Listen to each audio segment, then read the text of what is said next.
जय हिंद। स्वागत है आपका हमारे सी पाठशाला सेंटर यूट्यूब चैनल में। आज हम टेट 2016 की परीक्षा का जो लास्ट पंचम भाग है ना, पर्यावरण, उस पर चर्चा करेंगे। इससे पहले हमने 3 टॉपिक पर चर्चा किया है, हिंदी, बाल विकास और मैथ्स। 5 टॉपिक रहता है, उसमें से हम चौथा टॉपिक आज कंप्लीट करेंगे। और मतलब पेपर के हिसाब से तो 5वां है, हमारे हिसाब से चौथा है। कौन सा? पर्यावरण। इसके बाद एक इंग्लिश वाला चैप्टर बच जाएगा, उसको हम बाद में करेंगे। इसके बाद जो नेक्स्ट जो इसका वीडियो आएगा वो पेपर 2 का आएगा। 2016 टेट का 2000 पेपर 2 में जो प्रश्न पूछा था उस पर हम चर्चा करेंगे। ठीक है, आज देखिए पर्यावरण से किस प्रकार से टेट के प्रश्न आते हैं। और टेट के एग्जाम आ गया है 23/6/2024 को उसका डेट घोषित कर दिया गया है। तो जितने भी टेट वाले हैं वो ध्यान से देखिए, हो सकता है आपके पेपर बन जाएंगे। दूसरी बात, जो बाल विकास के जो प्रश्न आएंगे है ना, बाल विकास सेक्शन से में भी आपके हॉस्टल वार्डन के लिए भी काम आएगा, क्योंकि बाल विकास का एक चैप्टर हॉस्टल वार्डन में डाल दिया गया है। ठीक है, तो बने रहिए हमारे साथ इस वीडियो में। और चलिए अब स्टार्ट करते हैं। पंचम भाग है। अब आपको प्रश्न दिया गया है कौन सा प्रश्न है ये? 121 नंबर का प्रश्न है। कौन सा नंबर का प्रश्न है? 121 नंबर का प्रश्न है। सब प्रश्न क्या कहलाता है? किन दो तारों को जोड़ने तथा उस लाइन को आगे बढ़ाने से ध्रुव तारा को पहचाना जा सकता है? ठीक है, किन तारों को जोड़ने पर, उसको आगे बढ़ाने पर ध्रुव तारा हमको जाना जा सकता है? तो वो है हमारे पास 1 और 2 को। ठीक है, इस 1 और 2 को यदि हम सॉरी 1 और 2 बोलता हूँ, 6 और 7 को, सॉरी ये 6 हो गया। और इस 7 को जैसे अगर हम आगे जोड़कर आगे बढ़ाएंगे तो ये ध्रुव तारा के रूप में हम इसको जान सकते हैं। ये हमारे जियोग्राफी का पार्ट है, याद रखिएगा। ठीक है, जियोग्राफी एस्ट्रोनॉमी का पार्ट है ये। यदि हम डिटेल में यदि पढ़ाएंगे कभी भूगोल, तो उसमें आपको जरूर अच्छे से इसको बताएंगे। ये हमारे एस्ट्रोनॉमी का पार्ट है। अगला भाग, एक भोजन संस्तर से दूसरे भोजन संस्तर स्थानांतरित होने वाली ऊर्जा का प्रतिशत क्या होगा? मैं इसको जूम कर लूं क्या, ताकि आपको स्पष्ट रूप से दिखाई दे। बहुत लोग क्लेम करते हैं कि सर साफ नहीं दिखा रहा है वीडियो, तो देखिए थोड़ा बड़ा कर दिया हूं मैं। तो ये हो जाएगा, एक भोजन का संस्तर से दूसरे भोजन संस्तर में स्थानांतरित होने वाली ऊर्जा का प्रतिशत क्या होगा? तो स्थानांतरित होने वाली ऊर्जा का प्रतिशत हमेशा 10% होता है। ये तो रटा रुटाया है भैया। ठीक है, ये रटा रुटाया है। आगे प्रश्न देखिए। पर्यावरण अध्ययन, थोड़ा कई बार ज्यादा बड़ा होता है कि छोटा हो जाता है, इसमें चलते इतना साइज हमारा ठीक है। पर्यावरण अध्ययन ईवीएस की कक्षा में सरल प्रयोग और प्रदर्शन किसके लिए किया जा सकता है? क्योंकि हमारे बाल विकास संबंधित, इसलिए इसमें भी आपको पेडागोजी देखने को मिल रहा है। तो इसका आंसर क्या हो जाएगा? सबसे पहले हम इस पूरे ऑप्शन पर चर्चा करते हैं कि कौन सी है, कौन गलत। क्या कहा गया है? पर्यावरण अध्ययन ईवीएस की कक्षा में सरल प्रयोग प्रदर्शन के लिए क्या किया जा सकता है? तो बच्चों को स्वयं को समझने तथा उसकी निरीक्षण की क्षमता बढ़ाएं। तो ऐसा भी नहीं करना है भैया, नहीं सीख पाएंगे वो लोग। उच्च कक्षाओं में क्या किया जाता है उसका अनुकरण करेंगे, गलत बात है भैया। छात्रों के द्वारा पूछे गए प्रश्नों के आधार पर आइडिया एवं रिकॉर्ड की विवेचना करना तथा उनके निरीक्षणों का विश्लेषण करना, ये सही है। इससे आप उसको सिखा सकते हो। अगला प्रश्न है, प्रदूषण मुक्त पर्यावरण बनाने के लिए बच्चों को किस बात को जानना सबसे ज्यादा आवश्यक है? तो अपने आसपास स्वच्छता बनाए रखना, तालाब सरोवर को दूषित होने से बचाना, अधिक से अधिक पेड़ लगाना। तो ये सभी बच्चों को जानना आवश्यक है। ठीक है, अगला प्रश्न है, पर्यावरण अध्ययन ईवीएस के शिक्षक के रूप में चिड़ियाघर भ्रमण का आयोजन करने का मुख्य उद्देश्य आपका क्या होना चाहिए? यदि आप पर्यावरण के टीचर हैं, गुरुजी हैं, क्लास में पढ़ाते हैं, और यदि आप कुछ प्लान बनाते हैं कि बच्चों को मैं चिड़ियाघर घुमा के लाऊं, तो उसके पीछे आपका क्या उद्देश्य होना चाहिए? तो विद्यार्थियों को सक्रिय अधिगम अनुभव उपलब्ध कराना। ठीक है, to provide active learning experience to students. तो एक्टिव मतलब लाइव प्रेजेंटेशन, तो ये बिल्कुल सही है। अगला ऑप्शन आपको दिया गया है, विद्यार्थियों को आनंद और मजा। भैया तो आनंद मजा के लिए हमको नहीं लेके जाना है। नित्य शिक्षण कार्यक्रम को एक रास्ता के लिए, ये भी बिल्कुल नहीं है।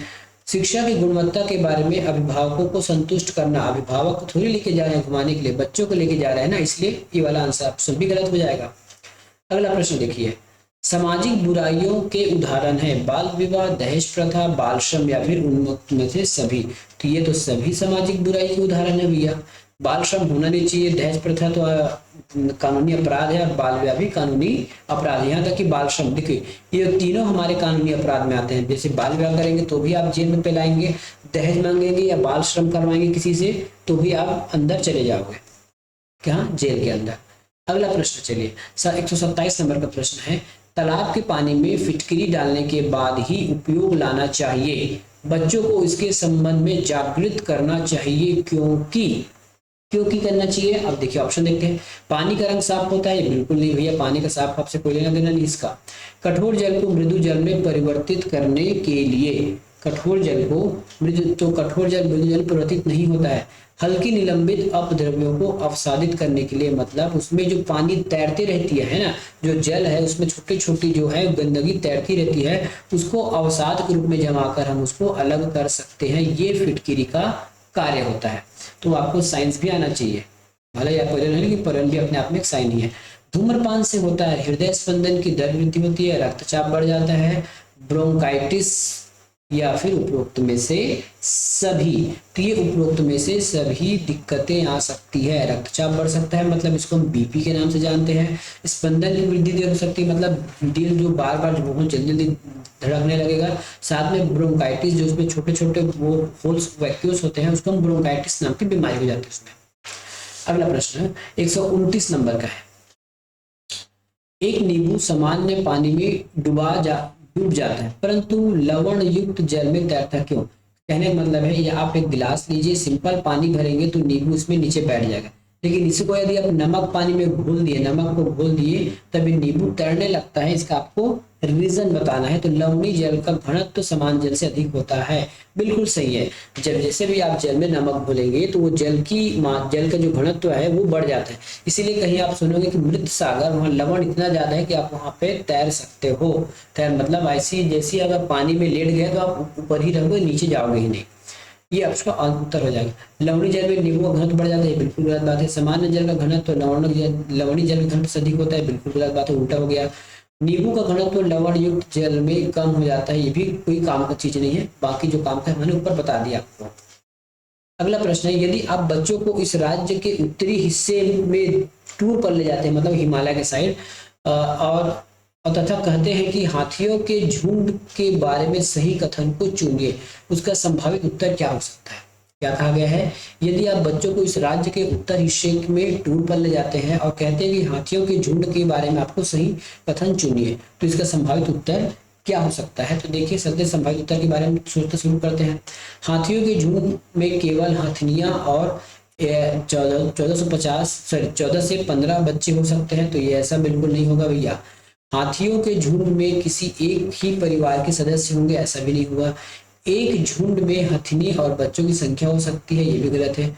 झुंड की सबसे बुजुर्ग हथनी ही पूरे झुंड की नेता होती है, ठीक है। तो इसके हिसाब से आप देखिए आपको क्या इसका आंसर लगाना है। तो कूट वाले भाषा लिखा गया है ना, तो कूट वाले भाषा लिखा गया है, तो उसमें क्या ऐसा करेंगे आप, तो ये तो सही हो जाएगा, साथ में सी भी सही हो जाएगा, ठीक है। तो सी और डी सही हो जाएगा। तो सी और डी कैसे, एक झुंड में हथनियां और बच्चों की संख्या कितनी भी हो सकती है, इसका तो कोई फिक्स नहीं है, ठीक है। झुंड के सबसे बुजुर्ग हथनी ही पूरे झुंड को नेता होती है, बिल्कुल सही है। बच्चे ही माता पिता के आगे चलते हैं, चाहे जानवर हो या इंसान हो। तो ऑप्शन नंबर डी इसका सही उत्तर होगा।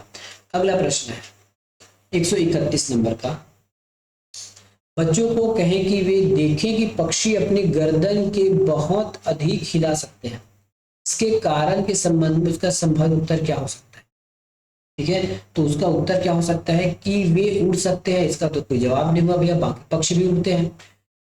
पक्षियों की आंख की पुतली स्थिर होती है इसलिए वो अपनी गर्दन घुमाते हैं। देखिए जनरली यदि हमको दाएं बाएं देखना है तो दो तरीके से, एक तो हम आंख को हल्का, आंख के जो पुतली को हल्का फुल्का हम इधर से उधर हिला सकते हैं, ठीक है, और या फिर हम अपनी गर्दन को हिला सकते हैं, ठीक है। तो पक्षियों की आंखों की पुतली स्थिर होती है इसलिए वो अपने गर्दन को हिलाकर आगे पीछे या फिर दाएं बाएं को देखता है, ये आंसर इसका सही होगा। अगला प्रश्न, और कुछ लिखा है क्या, पक्षियों की आंखें छोटी होती है, इससे कोई लेना नहीं है। पक्षियों के कान आंखों को ढक लेते हैं, यह गलत बात है। यदि एक नक्शा आपके सामने है तब उसके पूर्व दिशा किधर प्रदर्शित होती है, तो हमेशा नक्शे के ऊपर होती है ना पूर्व दिशा, ठीक है, हमेशा नक्शे के ऊपर में होती है पूर्व दिशा।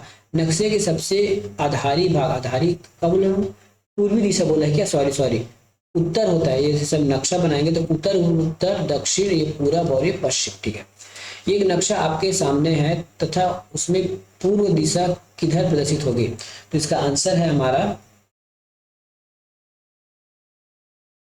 आपके दाहिने हाथ की ओर। ठीक है, यदि कोई बच्चा यहाँ पे ऐसा खड़ा है तो इसका राइट हैंड होगी, ये राइट हो जाएगा और ये लेफ्ट हो जाएगा, तो जो पूर्व है हमारे लेफ्ट ओर होता है। परिवहन अध्ययन ईवीएस की पाठ्य पुस्तकों के विभिन्न प्रकरणों में करके देखो और पता लगाओ खंड को शामिल करने का क्या कारण है, क्या उद्देश्य है, बच्चों को क्या सिखाना है। प्रत्यक्ष हस्तपरक अनुभव उपलब्ध कराना, तो ये इसका सही उत्तर होगा। तो गलत क्या क्या हो जाएगा, परीक्षा में निष्पादित को सुधारना गलत बात है। वैज्ञानिक शब्दावली की परिभाषाएं सिखाना, ये भी गलत है। घर में विद्यार्थियों को व्यस्त रखना, ये तो आंसर हो ही नहीं सकता भैया। अगला प्रश्न देखिए, और जितने भी हम आपको आंसर बता रहे हैं वो फाइनल आंसर पर आधारित है। ठीक है, सभी प्रकार की परिस्थितियों तंत्रों के लिए ऊर्जा का प्रमुख स्रोत क्या होता है। ठीक है, सभी प्रकार के परिस्थितियों तंत्रों के लिए ऊर्जा का स्रोत क्या होता है, तो सभी प्रकार के ऊर्जा का स्रोत हमारा सूर्य है, ये तो सबको पता है। ठीक है, सूर्य से ही पौधे बनाते हैं, पौधे को हम खाते हैं तो हमको ऊर्जा मिलता है। अगला प्रश्न, आकाश में तड़ित की घटना होती है जब दो बादल ऋण आवेश का आदान प्रदान करते हैं, एक दूसरे से टकराते हैं, एक दूसरे पर अति व्यापन करते हैं, या फिर उपरोक्त में से सभी। तो ये एक दूसरे पर टकराते हैं, इसलिए यहाँ पे तड़ित की घटना होती है। वास्तविक में वहां जैसी एक दूसरे बादल टकराते हैं तो इसमें चार्ज उत्पन्न होता है, वही चार्ज नीचे गिरता है। जैसे घसाते हैं, लोग सीखे ना घर्षण, स्थिर वैद्युत बल सीखे ना गणित साइंस में, स्थिर वैद्युत बल, तो ये वही काम करता है। जब रगड़ाता है तो उससे इलेक्ट्रॉन्स बाहर आते हैं, वही आपको चमकते हुए दिखाई देते हैं। अगला प्रश्न, पर्यावरण अध्ययन ईवीएस की कक्षा में कविता एवं कहानियों के उपयोग इनमें से क्या मदद मिल सकती है। तो कहानियां को पौधे से हम कैसे मदद ले सकते हैं, विद्यार्थियों की ऊर्जा को सही दिशा में, गलत बात भैया। विद्यार्थियों के मध्य भाषा एवं सांस्कृतिक विविधता के प्रति सावधानी रखना, गलत है। स्थानीय एवं वैश्विक स्तर पर विश्व की प्रकृति की कल्पना एवं उसके दोहन की क्षमता को बढ़ाने के लिए हम उसकी कहानी कविताओं को हम शामिल कर सकते हैं। अगला प्रश्न, राष्ट्रीय पाठ्याचार्य के रूपरेखा 2005 के अनुसार प्राथमिक स्तर पर पर्यावरण अध्ययन शिक्षण का मुख्य उद्देश्य होना चाहिए। क्या उद्देश्य होना चाहिए इसका, स्वतंत्र रूप से प्रयोग करने वाली कुशलता अर्जित करना, बिल्कुल नहीं। कक्षीय अधिगम को विद्यालय के बाहर के जीवन से जोड़ना, ये भी नहीं है। विषय की आधारभूत सिद्धांतों को स्मरण कराना, ये भी नहीं है। तो यह विषय की आधारभूत संकल्पनाओं को समझ की विकसित करना है। छोटे बच्चों में आप केवल विकसित कर सकते हो, उसको सिद्धांत कहाँ से याद करा लोगे। सीधी सी बात है ना, ये जो एग्जाम है आपका पेपर 1 है, जो आप 1ली से 5वीं तक के बच्चों को आपको पढ़ाना है, तो वो सिद्धांत कहाँ से रट पाएंगे। ठीक है, तो बड़ा हैवी काम नहीं कर सकते, वो केवल विषय की आधारभूत संकल्पना को विकसित कर सकता है। ठीक है, केवल वो विकसित करेगा। तो ऑप्शन नंबर डी में, तो जैसा क्वेश्चन पेपर है वैसा आप सोच के बनाओगे तो आपका आंसर बन जाएगा। अगला प्रश्न देखिए, निम्न में से कौन सी शिक्षण योजना खाद्य श्रृंखला को बढ़ाने में विद्यार्थियों की अधिकतम भागीदारी के लिए सबसे प्रभावी होगी। ठीक है, सबसे प्रभावी होगी, तो इसका आंसर हो जाएगा आपका ऑप्शन नंबर डी। जीवों के प्ले कार्ड बनाना और विद्यार्थियों के समूह को विभिन्न खाद्य श्रृंखलाओं को सोचते हुए उन्हें व्यवस्थित करने के लिए कहना, ये इसका आंसर हो जाएगा। अगला प्रश्न चलिए, विटामिन ऐसे पदार्थ हैं, कैसे पदार्थ हैं विटामिन, तो जो न्यूनतम रोगों से बचने के लिए अल्प मात्रा में आवश्यकता होती है। मतलब कुछ रोग हैं जिनसे बचने के लिए हमको विटामिन की आवश्यकता होती है, तो ये बिल्कुल सही है। जो हमें स्वस्थ बनाए रखने के लिए औषधि है, तो विटामिन कोई औषधि नहीं है, ये रोगों से बचने के लिए हमको आवश्यकता होती है। जो उपपचयी दर को बढ़ाते हैं, तो इसके लिए एंजाइम्स होते हैं, विटामिन नहीं। जो कि पेशियां बनाकर हमें ताकत बनाते हैं, तो विटामिन ताकत नहीं बनाते भैया, इसके लिए हमको ऊर्जा चाहिए। चलिए आगे प्रश्न देखते हैं। 40 नंबर का प्रश्न है। 140, निम्नलिखित में से किस पारिस्थितिक तंत्र में सबसे अधिक खाद्य श्रृंखलाएं पाई जाती है? वन में, तालाब में, मरुस्थल में या फिर घास के मैदान में? तो घास के मैदान में आपको सब चीज मिलेगा, उभयचर मिलेगा, थोड़ा बहुत आपका जलजली मिल सकता है, विभिन्न प्रकार के पेड़ पौधे मिल सकते हैं। तो घास के मैदान में ज्यादा विस्तृत श्रृंखलाएं आपको देखने को मिल सकती है, क्योंकि वन, तालाब और मरुस्थल एक लिमिटेड जगह होता है, जबकि घास के मैदान में कोई भी व्यक्ति से लेके छोटा जानवर, पौधे सब मिल जाएंगे, इसलिए घास का मैदान उपयुक्त होगा। 141, निम्नलिखित में से क्या बाल श्रम में नहीं आता है? देखिए ये जो क्वेश्चन में पूरा घुमा फिरा के सभी प्रश्नों को डाल दिया जाता है। तो क्या बाल श्रम में नहीं आता भैया बताइए। तो इसमें तो हमारा जो है बालों नहीं आता है ना, बच्चों का फैक्ट्री में काम करना ये तो आता है, बाल श्रम में नहीं आता है वो बताना ही तो आता है। बच्चों का राशन दुकान में काम करना ये भी आता है, तो ये हमारा आंसर नहीं होगा। बच्चों का होटल में काम करना ये भी आता है। बच्चों का अपने कृषि खेतों में कार्य करना ये हमारा बाल श्रम में नहीं है। कहने का मतलब यदि किसी बच्चे के घर खेत काम है तो आप खेत में उसको काम में लगा सकते हो, ये आपके बाल श्रम में नहीं आएगा। लेकिन कभी कभी जिस व्यक्ति के पास छोटा मोटा काम धंधा है उसमें भी बच्चे काम कर लेते हैं स्कूल जाने के समय में। तो कई बार लिखा भी है यदि किसी व्यक्ति का, है ना, यदि किसी व्यक्ति का घर में कुछ कार्य है, कुछ छोटा मोटा बिजनेस है, छोटा मोटा दुकानदारी है, तो यदि बच्चा वहां काम करता है और स्कूल भी उसका नागा नहीं होता, स्कूल भी समय में जाता है, तब उसको हम बाल श्रम में नहीं गिनेंगे घर के काम को। अन्यथा यदि दूसरी जगह काम करने जाएगा तो बाल श्रम ही कहलाएगा, चाहे वो स्कूल के टाइम पे हो या फिर बिना टाइम पे हो। आगे बढ़िए। 142 नंबर का प्रश्न क्या है, पढ़िए। निम्न में से कौन सा क्रियाकलाप वनों के विनाश के लिए उत्तरदायी है? वनों के विनाश के लिए उत्तरदायी है। तो वनों के विनाश के लिए उत्तरदायी कौन सा है?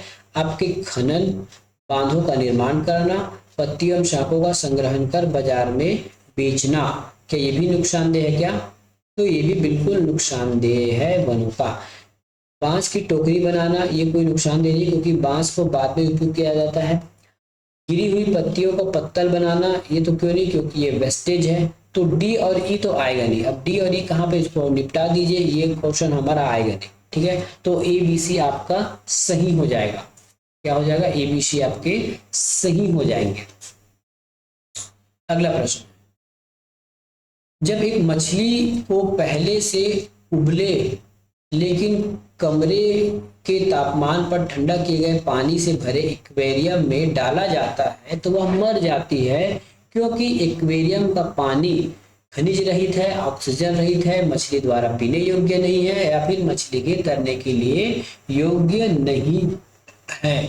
ठीक है, तो ये मछली तो तैर सकती है, पीने योग्य मछली स्थिति नहीं है, खनिज भी नहीं है, तो उसमें ऑक्सीजन खत्म हो जाता है। यदि आप कहीं से मछली को पहले से उबले हुए लेकिन कमरे के मतलब पानी को आपने अब उबाल लिया है और उसको ठंडा किया, मतलब उसमें से बहुत सारी ऑक्सीजन इसमें निकल चुकी है पानी का, इसलिए, है ना, इसलिए उसमें अब ऑक्सीजन नहीं बचा है, तो उसमें यदि आप मछली डाल दिए तो मर जाएगा।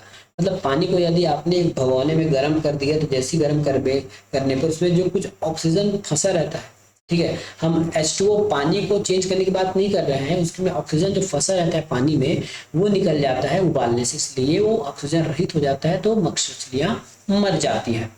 अगला प्रश्न, एक पोस्टर में निम्नलिखित निर्देश दिए गए, अपने आसपास पानी को जमा न होने दे, पानी के बर्तनों, कूलरों और टंकियों को साफ रखें, यदि किसी स्थान पर पानी इकट्ठा हो तो तेल का छिड़काव करें, स्वयं के बचाए हेतु घरों में जाली का उपयोग करें। अब देखिए इसमें से कुछ प्रश्न ये है, निम्न में से किस रोग के फैलाव से संबंधित की जागरूकता फैलाई जा रही है? उसके ऊपर जितना भी आपको लाइंस पढ़े हैं या स्लोगन पढ़े हैं, ठीक है, या फिर जो बचाव के तरीके पढ़े हैं, वो किस बीमारी के ओर इसको इंगित किया जा रहा है? कौन सी बीमारी को इंगित किया जा रहा है? तो ऑप्शन नंबर सी, डेंगू और जापानी मस्तिष्क ज्वर। ठीक है, डेंगू और जापानी मस्तिष्क ज्वर के बारे में बताया जा रहा है कि ऐसा आपको करना चाहिए ताकि आपको बीमारियां ना हो। अगला प्रश्न है, विटामिन ए सबसे ज्यादा किसमें होता है? तो विटामिन से ऑप्शन के हिसाब से सबसे ज्यादा होता है गाजर में। ठीक है, किसमें होता है? गाजर में। अमरूद, नींबू और रस के, देखिए अमरूद खट्टा होता है, नींबू भी खट्टा है, सेब भी खट्टा है, और खट्टे में लगभग विटामिन सी अधिक होता है, जबकि गाजर खट्टा नहीं है, इसलिए सबसे ज्यादा ये पाया जाएगा गाजर में। अगला है अफीन, मॉर्फिन, हेरोइन, मेथोडिन, इन आदि इसके उदाहरण है। किसके उदाहरण है ये? 146 नंबर बी, ओपिएट नार्कोटिक्स का। ठीक है, ओपिएट नार्कोटिक्स का उदाहरण है।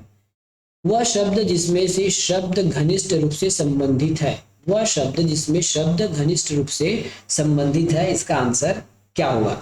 इसका आंसर देखिए, लौह, हीमोग्लोबिन, इनीमिया या फिर आंवला। मच्छर, मलेरिया, इनिमिनिया या फिर लौह। ठीक है, लौह, मलेरिया, इनीमिया या फिर रक्त।